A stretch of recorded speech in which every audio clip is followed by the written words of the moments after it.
Hi everyone. I wanted to take just a few minutes to give a quick overview of transcription and translation. So transcription and translation is what happens in cells when they need to produce a protein. So remember, DNA codes for the instructions to produce a protein, but DNA doesn't make the proteins. So there's a few steps along the way. Follow with me, all right? So remember I said DNA is the code for making the proteins. DNA is normally double-stranded, but when a cell needs to access a gene, that's like the recipe that codes for a single protein. Actually, they can code for more than one protein, but when it needs to access a gene, that double-stranded DNA will unwind and become single-stranded just at the part that contains that one gene.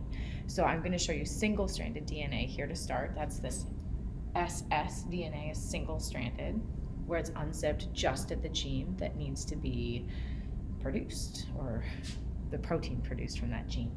Now, from DNA, we have transcription will occur, which is where mRNA makes a copy just of that one gene. So I'm going to use green for mRNA.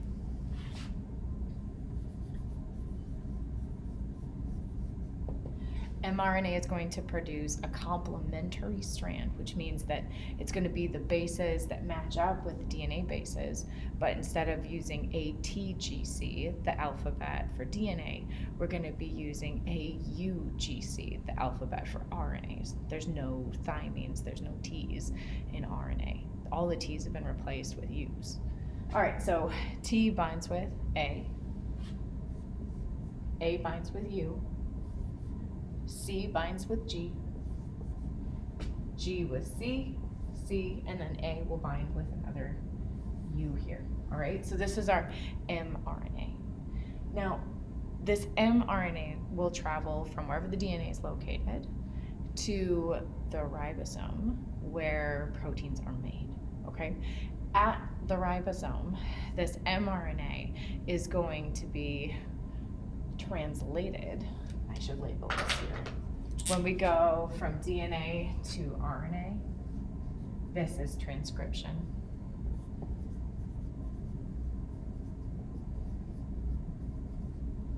And when we go from mRNA to tRNA, that's translation.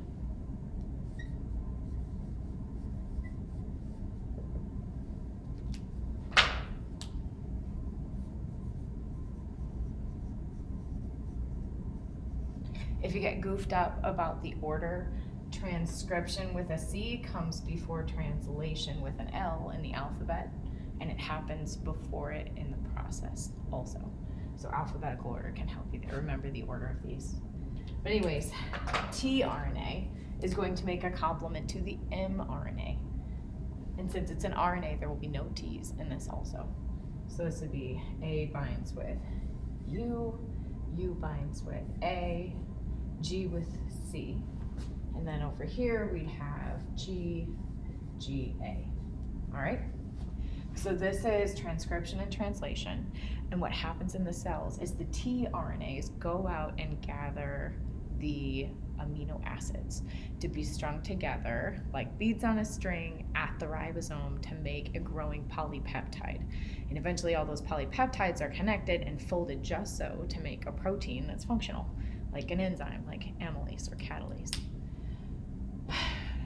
Because the tRNA goes and grabs an amino acid that's complementary to it, it fits like a puzzle. What we really use when we're trying to figure out what's the amino acid is actually the mRNA.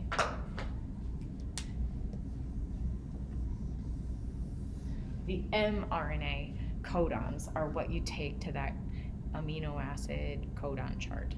All right, so you'd have AUG. This would code for, like, this is the codon you use on that chart to determine the amino acid. So I'll write that down here. Use this to find the amino acid.